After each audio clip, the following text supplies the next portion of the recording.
Quelques jours seulement après leur installation, les différents ministres conseillers du président de la République ont pris la mesure de la tâche à eux confiée par le chef de l'État. C'est le cas de la ministre conseillère à la Santé, Claudine Afiavi-Prudencio. Elle a entrepris une série de tournées dans les formations sanitaires du pays.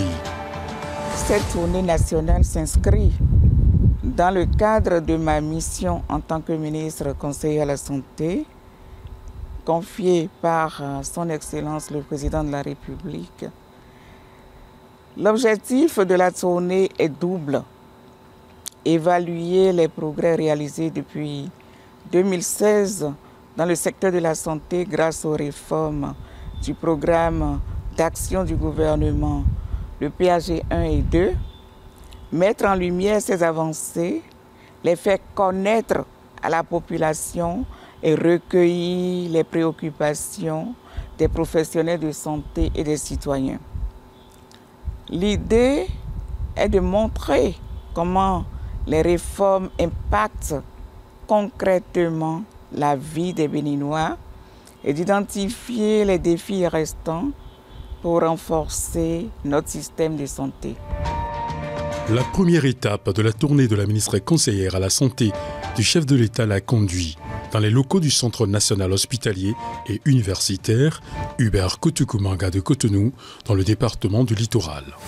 Sur place, Claudine Afiavi-Prudencio a constaté avec admiration l'impact des réformes entreprises dans le plus grand établissement hospitalier de notre pays en vue de l'amélioration de la qualité des soins de santé aux populations. La délégation a été accueillie par le directeur général de cette unité sanitaire en compagnie de plusieurs responsables à divers niveaux. À travers une communication, le premier responsable du CNHU HKM a exposé à la ministre conseillère et sa suite les nombreuses réformes mises en œuvre par le gouvernement du président Patrice Talon, de même que les lourds investissements opérés. Les responsables des différents services impactés par les réformes n'ont pas taré d'éloges pour apprécier les efforts engagés par le gouvernement en vue de l'amélioration du plateau technique. Donc ici, c'est la salle de contrôle. Et on a 2 écrans sur lesquels sont projetés tous les paramètres des patients. Donc au chevet de chaque patient, il y a un scope, un moniteur de surveillance qui prend la tension, les battements du cœur, le taux d'oxygène dans le sang. La baie vitrée permet d'avoir en vue tous les patients. Donc on les voit, mais on a aussi leurs paramètres sur écran. Et puis bon, l'équipe à la garde, tout le monde est ici et on voit les patients. Donc au soin intensif, on a 10 lits. Il y a cet espace-là où il y a 2 lits qui sont souvent réservés aux patients les plus graves parce que là encore quand ils sont prêts on les voit mieux. Puisqu'on a fait une mission de chirurgie cardiaque récemment, il y a encore quelques patients de cette mission-là qui sont encore sous surveillance. La chirurgie cardiaque, c'est le projet du gouvernement qui prend en charge gratuitement. Donc on a celle-là par exemple, elle a opéré du cœur, celui d'après il n'est pas dedans et il y a d'autres qui sont là. Donc voilà un peu la salle. L'intervention du gouvernement a permis vraiment d'augmenter la capacité de cette unité de soins intensifs et de pouvoir disposer de l'ensemble de ces moyens-là. Vous avez vu que ce sont des lits médicalisés, modulables, qui permettent véritablement une bonne prise en charge des patients dans des conditions vraiment. Ce qu'on peut retenir, c'est que la cardiologie a été impactée par 3 grands projets.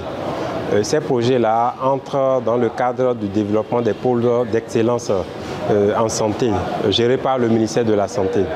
Alors, le projet phare, c'est le projet de chirurgie cardiaque.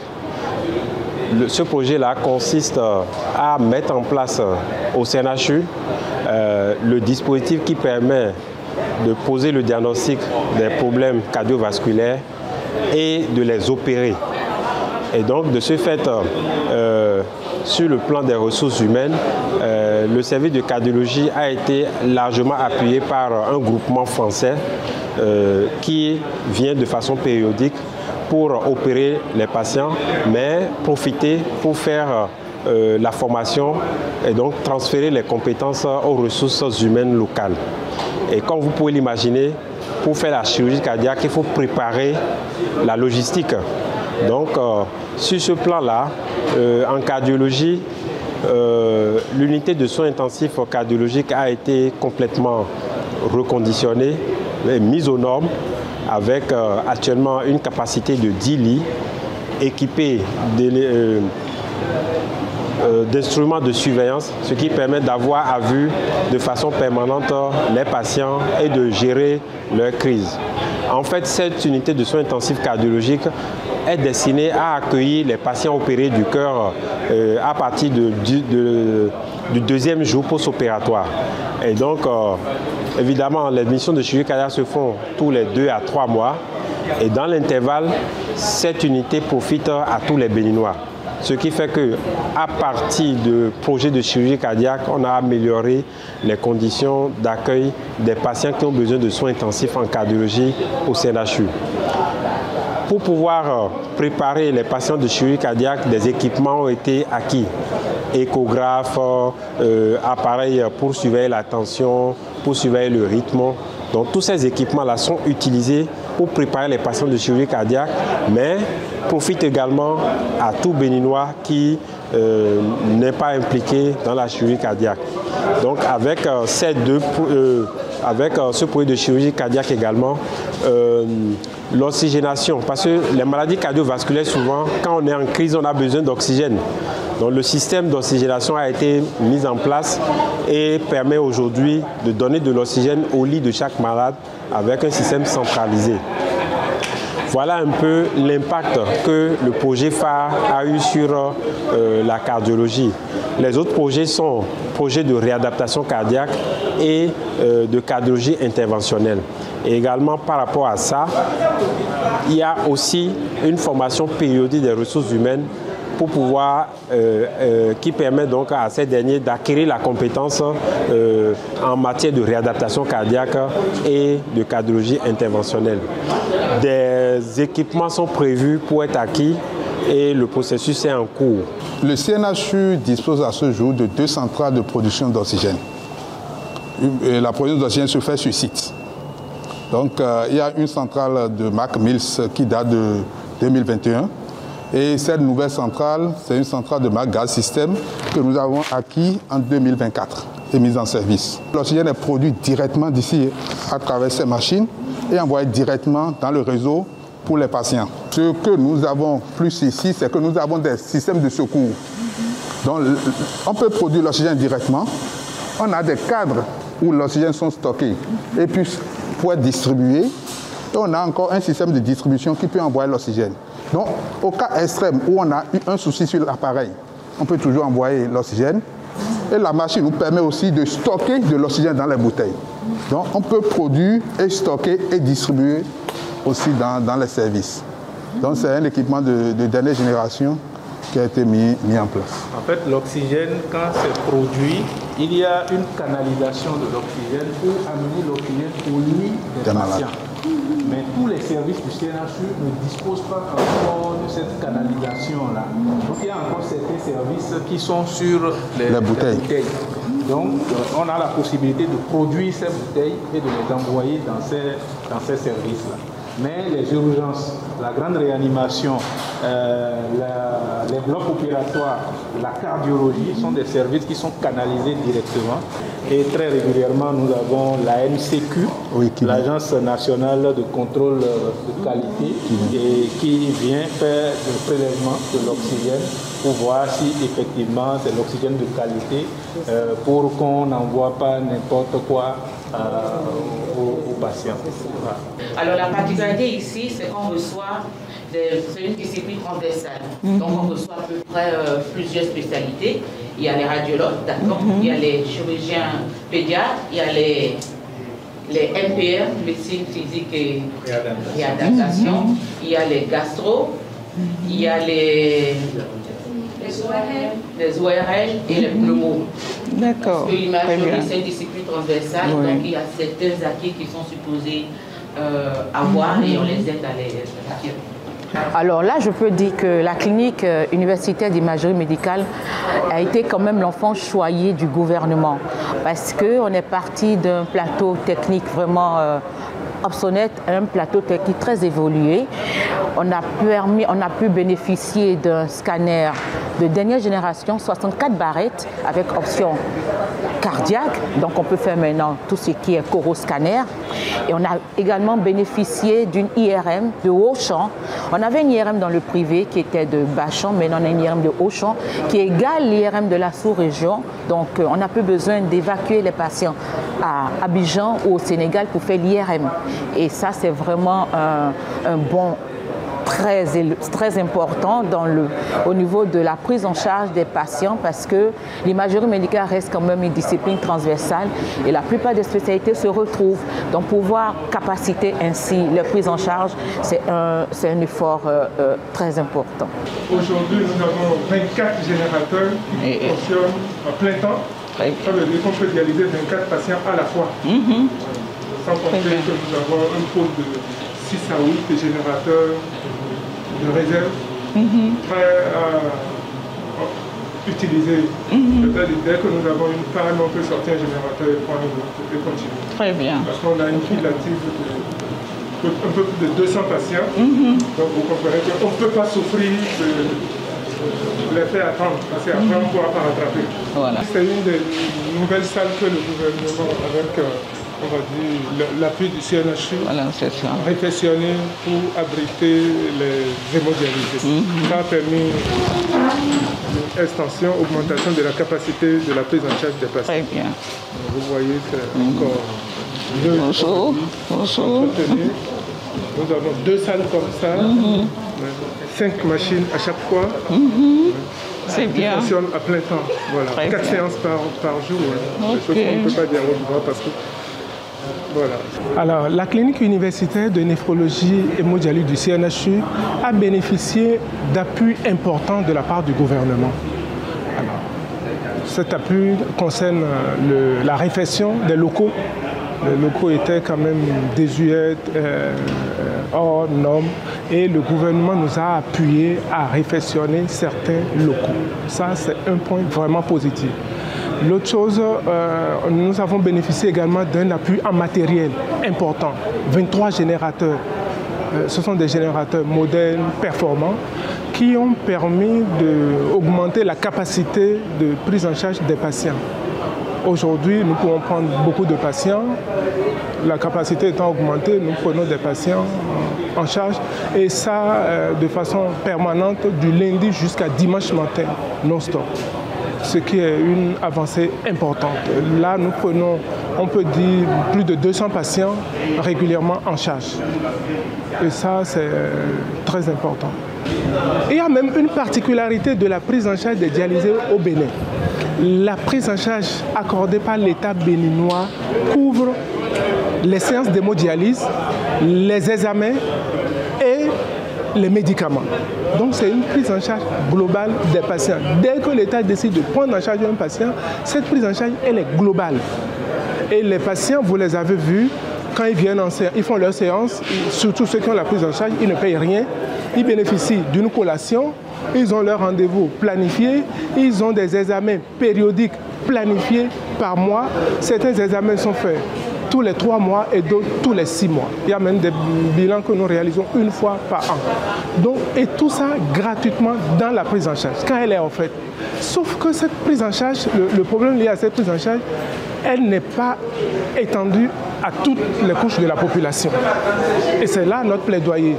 Notre plaidoyer va au niveau du gouvernement, au niveau des décideurs politiques, pour que cet appui, cette prise en charge puisse s'étendre à toutes les couches de la population. Notre unité de soins intensifs neurovasculaires pour la prise en charge des accidents vasculaires cérébraux, AVC, communément appelé hémiplégie. Et donc, vous voyez, c'est bien équipé, ça a été équipé par le gouvernement. Vous avez chaque lit avec son module de surveillance qui est là-bas. Et vous avez la possibilité encore ici, les praticiens ou le personnel professionnel est ici et peut surveiller ce qui se passe au niveau donc, de chaque patient. Et donc s'il y a quelque chose qui se passe, ils peuvent le constater directement ici et aller intervenir. Et là-bas, vous avez un écran qui permet de projeter tout ce qui est au niveau donc, de la salle. Le patient vient, on le débarrasse totalement de ses vêtements. Il a une chemise d'hôpital, le drap est changé, les patients sont nourris par le personnel donc, du CNHU. Et donc il n'y a pas vraiment d'intervention des parents, c'est une prise en charge intégrale, pas du point de vue financier, en tout cas du point de vue professionnel, pratique médicale. Ce sont les professionnels de santé qui prennent en charge à 100% les patients. On l'appelle souvent le quartier de chirurgie cardiaque. Et donc ça se passe comment habituellement? Il y a le bloc opératoire qui est là. Et donc actuellement, ils ont installé un patient. Le malade quitte là après l'intervention, reste ici 2 ou 3 jours. Ça dépend si son état s'améliore. On l'envoie en gradio. Donc on a 4 lits et chaque lit a un respirateur et tout ce qu'il faut pour s'occuper de lui. On a un appareil ici, on appelle le Celsiver. On recueille le sang et dès que le malade finit, il n'y a pas besoin de le transfuser autrement. On le reprend son sang, on le lui remet. Voilà. Et les autres appareils sont là. Pour endormir, l'appareil d'anesthésie, il y a un défibrillateur, c'est-à-dire éventuellement s'il faut relancer le cœur. La ministre conseillère et la délégation qui l'a accompagnée ont pu noter une grande avancée au niveau du Centre national hospitalier et universitaire Hubert Kutukumaga de Cotonou et se félicite du travail abattu par le gouvernement. Après avoir pris congé des responsables du CNHU HKM, Claudine Prudencio s'est rendue à Tobin, toujours dans le département de Littoral. Ici, un site est en aménagement pour accueillir un grand centre hospitalier universitaire de la mère et de l'enfant. Ceci témoigne du souci constant du gouvernement d'améliorer les conditions de vie des populations. En matière de développement de la médecine hospitalière et pour offrir des soins de qualité aux populations, surtout dans le Grand Nokoué, cet espace est prévu pour abriter 2 hôpitaux, un hôpital général et puis comme la thématique du couple mère-enfant tient énormément au gouvernement, il y aura également un hôpital de la mère et de l'enfant. Voilà. Les plans, les études architecturales sont presque finies, je crois. Les techniciens vont décrire ce qui est prévu et très bientôt les travaux vont commencer. C'est un domaine de 15 hectares à partir d'ici vers là-bas.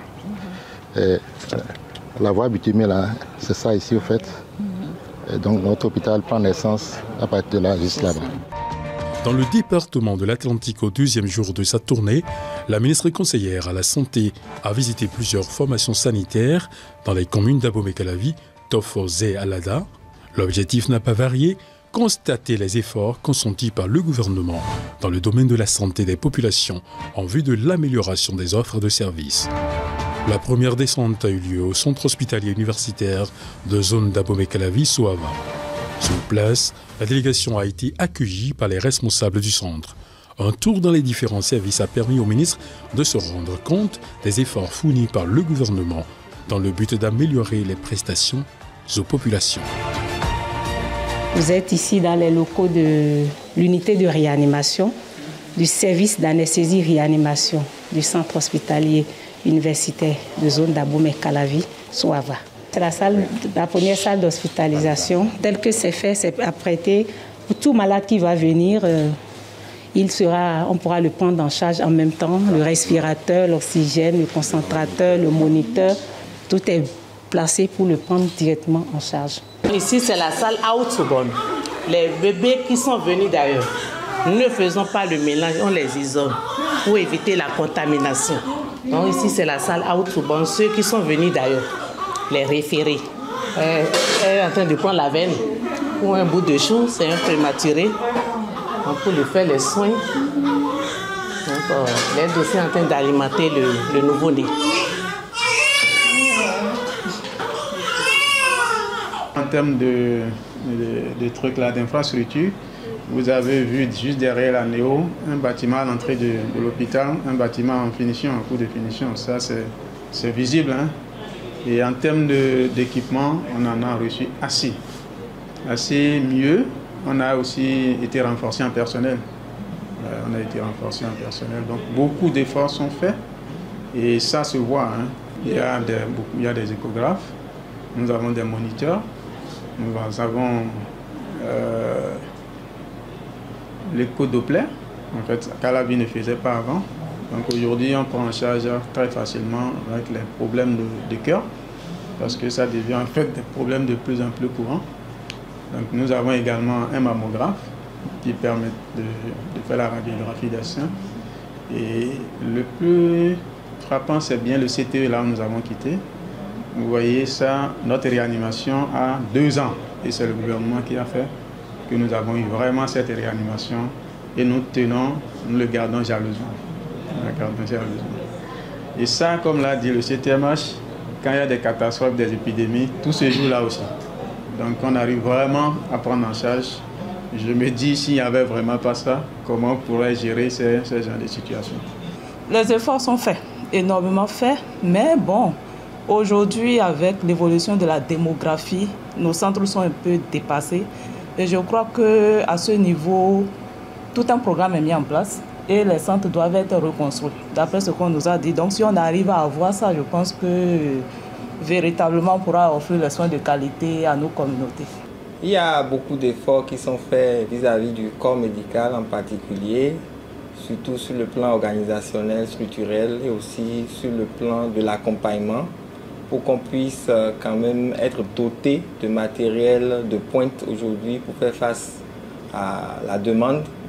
Je dirais par le passé, on n'avait pas aussi la possibilité de décider des choix réels en matière d'équipement, mais avec les possibilités qui nous sont offertes aujourd'hui, nous arrivons à exprimer nos demandes et à les voir être accompagnés par l'administration, donc par le gouvernement, pour qu'il y ait des acquisitions. Tout à l'heure, le directeur vous a expliqué qu'il y a eu un développement du plateau technique en matière de cardiologie et d'anesthésie-réanimation, ce qui ne se faisait pas autrefois au sein de l'hôpital de Zona Boumé-Calavi, du centre hospitalier universitaire de Zona Boumé-Calavi.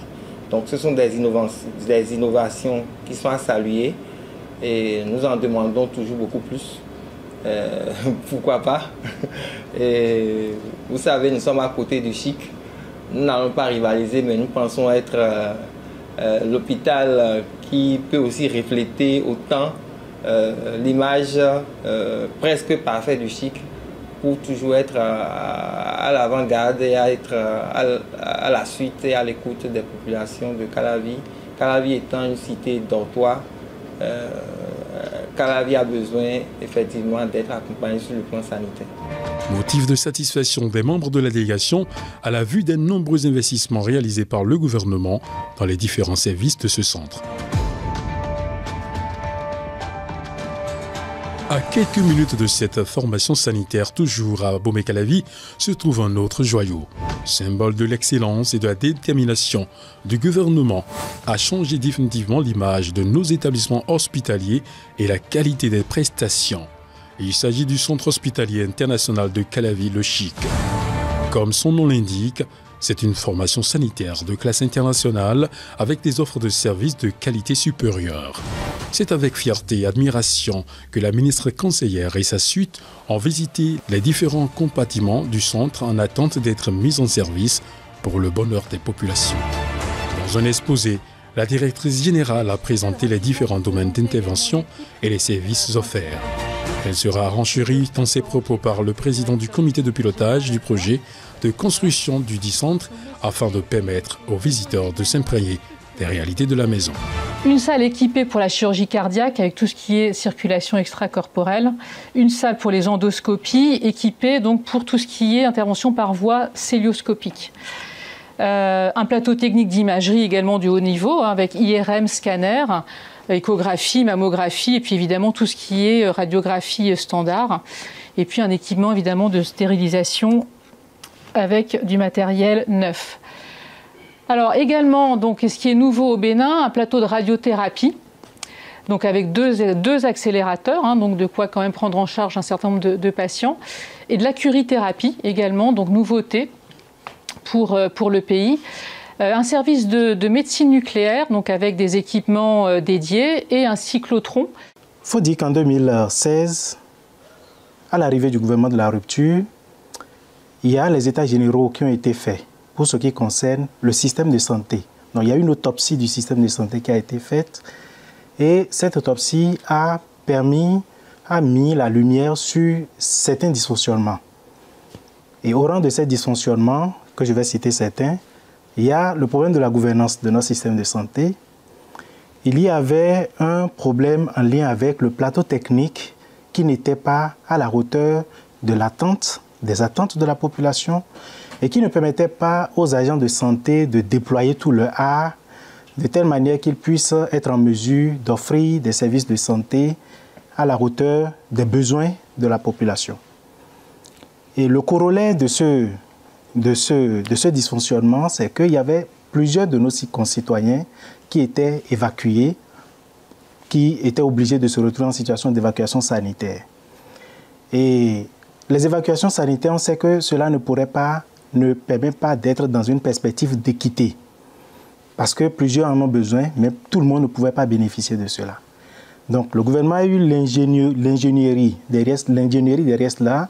Le gouvernement a eu l'idée donc de dire, en allant dans la perspective de l'équité, dans la perspective de renforcement du plateau technique, il y a eu la question de savoir, ne serait-il pas mieux de construire un hôpital qui soit à la hauteur des hôpitaux vers lesquels nous évacuons nos concitoyens. Et l'avantage derrière cela, c'est directement quoi? C'est que ça nous permettra d'abord de prendre en charge in situ nos patients, les patients. Ça va réduire le coût des évacuations sanitaires. Ça va permettre, à côté de cela surtout, d'éviter, sinon de réduire le délai de prise en charge. Parce que pour une personne qui se trouve en situation d'urgence médicale, qui doit bénéficier d'évacuation sanitaire, il faudra apprêter la logistique. Il faudra prendre l'avion, il faudra apprêter de l'autre côté. Donc, avec un hôpital de gabarit comparable à celui des hôpitaux vers lesquels on évacue nos concitoyens, on pourrait prendre en charge sur place ces patients. Derrière donc cette décision qui est donc de construire cet hôpital, la prochaine question qui est venue était de savoir alors quels seront les éventails d'offres de services qui doivent être priorisés dans le cadre de ce projet. Et un travail qui a été fait a permis donc de voir, d'interroger les motifs pour lesquels les concitoyens étaient évacués hors du pays. Au premier rang des pathologies, il y avait les cancers. À leur suite, on avait les maladies cardiovasculaires et d'autres pathologies, ORL, ophtalmologie, qui venaient à la suite de ces pathologies. Du coup, le projet médical a été designé de telle manière que l'hôpital soit en mesure d'offrir en priorité ces pathologies-là, d'offrir des soins pour les patients souffrant de ces pathologies-là. C'est à cet effet que le projet médical a axé, n'est-ce pas, sur des objectifs dont la priorité était d'abord de réduire les évacuations sanitaires. Donc, je reviens donc sur le projet médical, réduire les évacuations sanitaires, prendre en charge les cas d'urgence vitale, les situations donc de cas d'urgence vitale et surtout avoir un plateau technique, un hôpital qui a un plateau technique capable de prendre en charge toutes les pathologies cardiovasculaires a priori. On est en face d'un accélérateur linéaire de particules qui peut produire tout ce qu'il y a comme électrons et photons. C'est ce qu'on va utiliser pour les traitements ici. On va faire le traitement de presque tout genre de cancer, excepté le cancer de sang et le traitement de tout le corps. On va utiliser la dernière technique connue dans le monde actuellement. Notre machine est capable de faire tout ce qu'il y a comme dernière technique. On a une cible et la plupart du temps, on a des organes à risque autour. Et pour être très performant, il faut mettre le maximum de doses dans la tumeur et protéger tout ce qui est organe à risque autour. Donc la force de la dernière technique et de cette machine qu'on a ici, c'est que quand le champ d'irradiation vient de la source de la tête de la machine, elle a une ouverture maximum de 40 sur 40, un champ de 40. Donc maintenant, on a des lamelles à l'intérieur de la machine, dans la tête de la machine, qui va polir le champ de 40 sur 40 et prendre la taille de la tumeur en 3 dimensions. Donc, c'est-à-dire qu'on aura le champ d'irradiation qui sera à la taille de la tumeur. Donc, on pourra maximiser la dose et protéger tout ce qui est autour de la tumeur. Donc c'est le concept de ce qu'on va faire ici. Toujours dans la commune d'Abomey-Calavi, la ministre conseillère à la Santé s'est rendue au centre de santé de Zivier, l'un des centres périphériques de la zone sanitaire Abomey-Calavi-Soava. Ici, comme dans les autres centres visités, le gouvernement a changé l'image de l'établissement sanitaire et a amélioré la qualité des services offerts à la population. En témoigne l'enthousiasme observé chez les agents de santé présents au poste. Dans la zone sanitaire Alada Tofose, la ministre conseillère et sa délégation ont visité plusieurs centres de santé.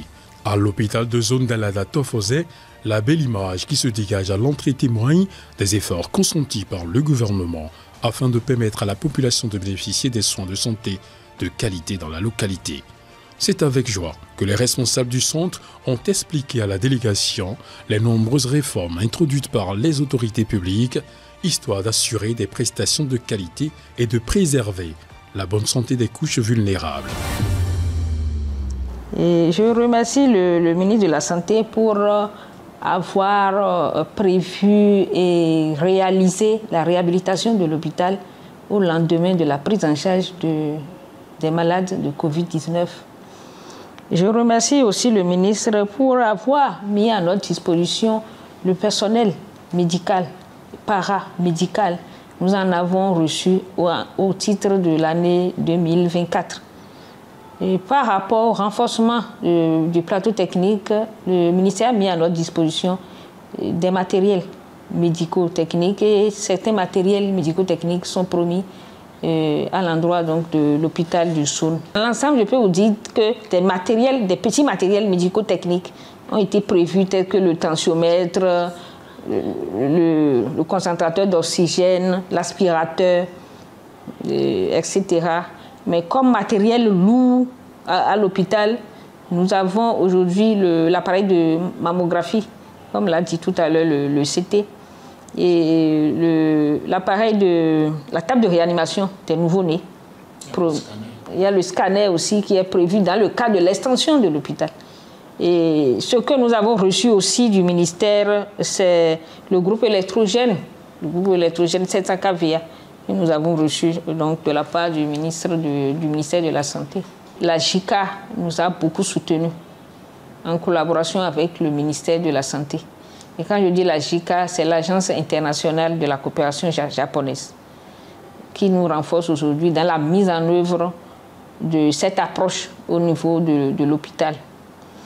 Et cette mise en œuvre de l'approche a renforcé l'hygiène et la sécurité des patients au sein de l'hôpital. Pour améliorer la qualité des soins au niveau de l'hôpital, des dispositions ont été prises.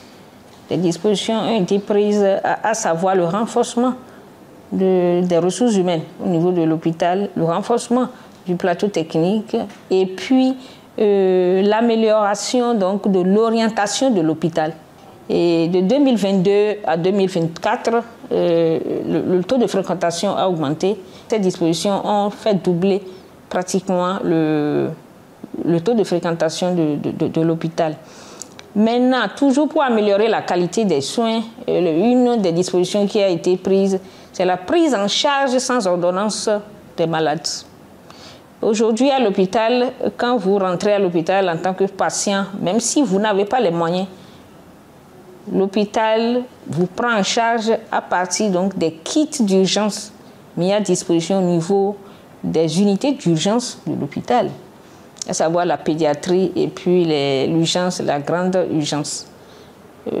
Ces dispositions ont allégé, facilité donc la tâche à la prise en charge des patients et a entraîné donc une meilleure prise en charge de la qualité des soins de nos populations. Maintenant, pour la prise en charge des cas MAPI, une des dispositions, c'est que nous avons créé une caisse spéciale pour la prise en charge de cette affection. Et du coup, toute ordonnance qui ne peut pas être prise en charge au niveau de l'hôpital est financée par la caisse, cette caisse. Cette caisse, quand je dis financement, c'est l'achat de ces produits au niveau de nos officines.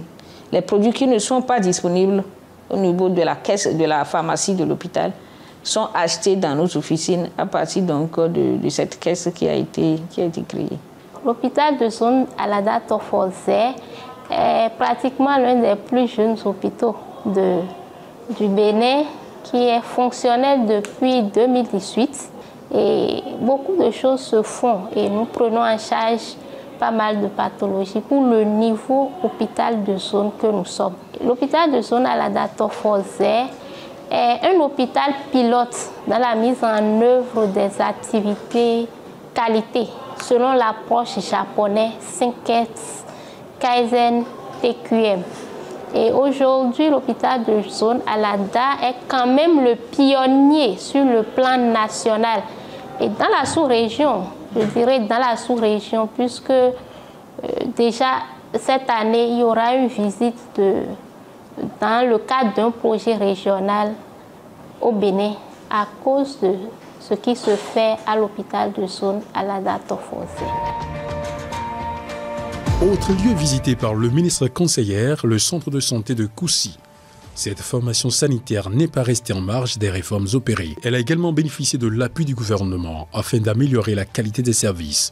En plus des investissements colossaux réalisés dans la mise à niveau qualitative du plateau technique, la délégation a pu également constater l'effort constant des autorités compétentes dans le recrutement qualitatif et la formation du personnel soignant. Il faut reconnaître que nous avons un parc ambulancier qui a été renforcé. Actuellement, nous avons dans la zone sanitaire Alada Tofozé, nous avons reçu 7 nouvelles ambulances pour cette zone sanitaire. Et cela nous a permis de rapprocher ces ambulances aux patients. Et dès que nous voulons référer un cas, on ne fait plus donc des centaines de kilomètres avant de chercher le patient et l'amener à l'hôpital de zone. Ça, c'est vraiment un effort louable. Il faut aussi reconnaître qu'il y a eu de recrutement en personnel. La commune d'Alada, nous avons eu 3 médecins. Il y a le projet Combler les écarts qui nous a permis donc d'avoir du personnel au niveau donc de nos communes. Il y a eu une sage-femme et 2 infirmiers au niveau donc de la commune d'Alada. Et au niveau de cette commune de Tofo, nous avons eu 2 sages-femmes, un infirmier.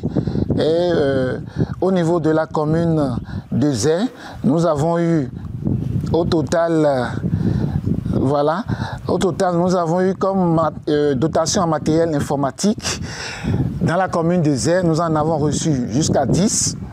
Dans la commune de Tofo, nous en avons reçu jusqu'à 14. Et dans la commune d'Alada, nous avons reçu au total 17 matériels informatiques. Et en dehors de cela, il y a la réfection du bloc du dispensaire du centre de santé d'Atogon, la réfection du bloc de la maternité du centre de santé à Gbanou, la réfection de la maternité, laboratoire et logement au centre de santé de Sékou. Il y a la construction et réfection de la maternité, du logement infirmier et d'une paillote de vaccination au centre de santé à Gand. La réfection de la maternité, du logement de la sage-femme du centre de santé de Damen. La réfection de la maternité et du dispensaire avec peinture du centre de santé de Sey. Et il faut noter également la réfection du logement du médecin-chef de la commune de Tofo. Et ceci, c'est au niveau du centre de santé de Tofo. L'extension de la maternité du centre de santé de Sehoué qui est actuellement en cours. Dans la commune de Zé, il faut noter qu'il y a eu la construction de paillotes à grand diamètre au sein de chaque centre de santé de la commune de Zé. La réhabilitation du centre de santé de Dodji Bata, la construction et réhabilitation plus agrandissement du dispensaire et de la maternité, et ensuite un forage d'eau à motricité électrique au centre de santé de Dawe. La construction, la réhabilitation et l'agrandissement de la maternité, le dispensaire, le bloc de nutrition, laboratoire et construction d'un forage d'eau au centre de santé de Zé. Et enfin, il faut noter la construction et réhabilitation du centre de santé de Seguedenu.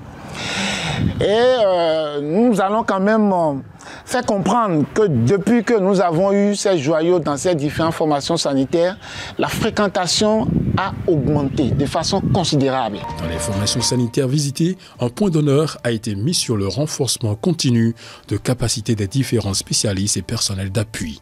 À l'image des autres secteurs de l'administration publique, la digitalisation des services à la population est également en nette progression dans les formations sanitaires visitées. La digitalisation est une révolution silencieuse, mais essentielle dans notre système de santé.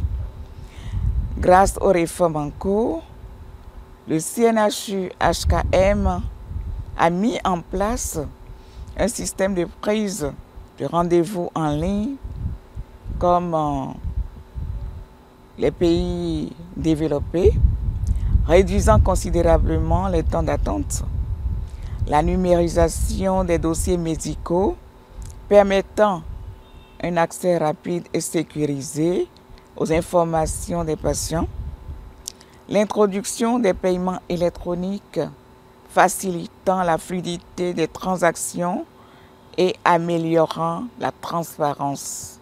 Ces avancées, comme vous le savez, monsieur le journaliste, permettent une meilleure coordination entre les services hospitaliers, une prise en charge plus rapide des patients et un système de santé plus efficace.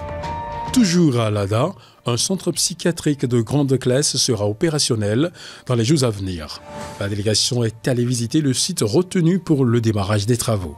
C'est dire que le centre de Cotonou sera un vieux et lointain souvenir.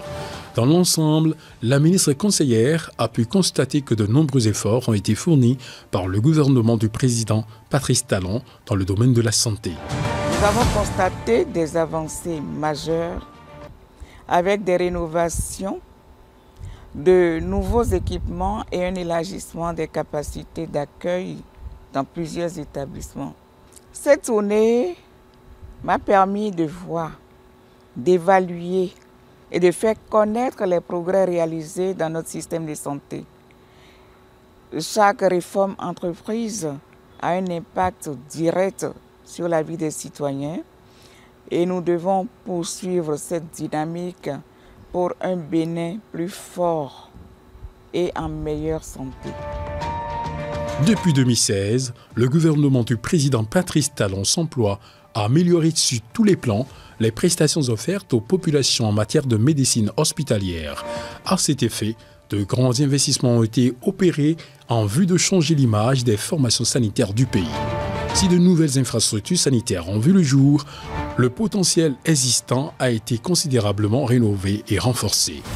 Au niveau des plateaux techniques, le Bénin peut se targuer de disposer des équipements sanitaires de dernière génération, offrant du coup des prestations de qualité et réduisant drastiquement le coût exorbitant des évacuations sanitaires.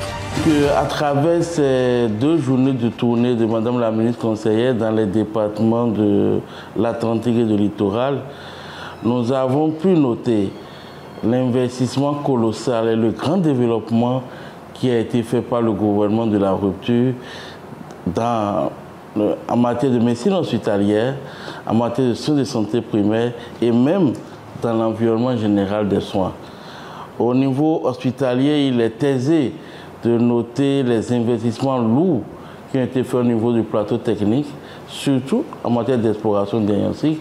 Et quand on parle d'exploration diagnostique, on parle de tout ce qui est imagerie, l'acquisition des scanners, des IRM de grande capacité, des équipements de radiologie et également d'échographie, et également le développement des laboratoires pour répondre aux demandes des populations.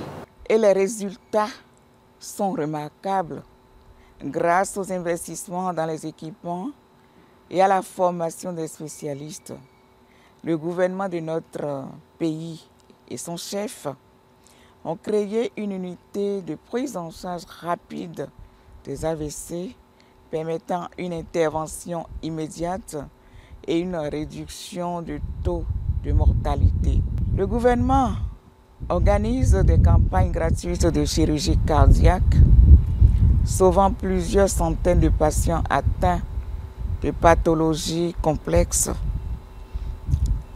Renforcer la capacité d'accueil des unités de soins intensifs et de réanimation avec du matériel moderne.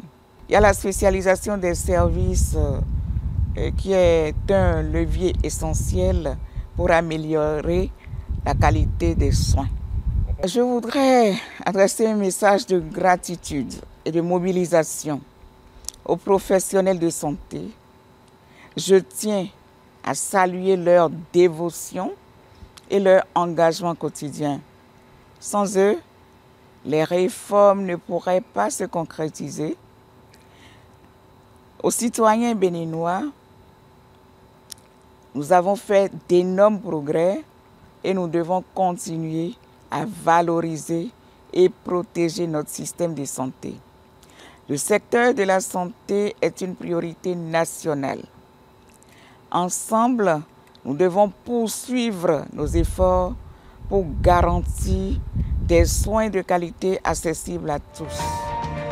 Les autres départements recevront dans les jours à venir la délégation de la ministre conseillère afin de mettre en lumière les efforts du gouvernement dans le domaine de la santé et de réduire l'effet des fausses nouvelles répandues dans l'opinion.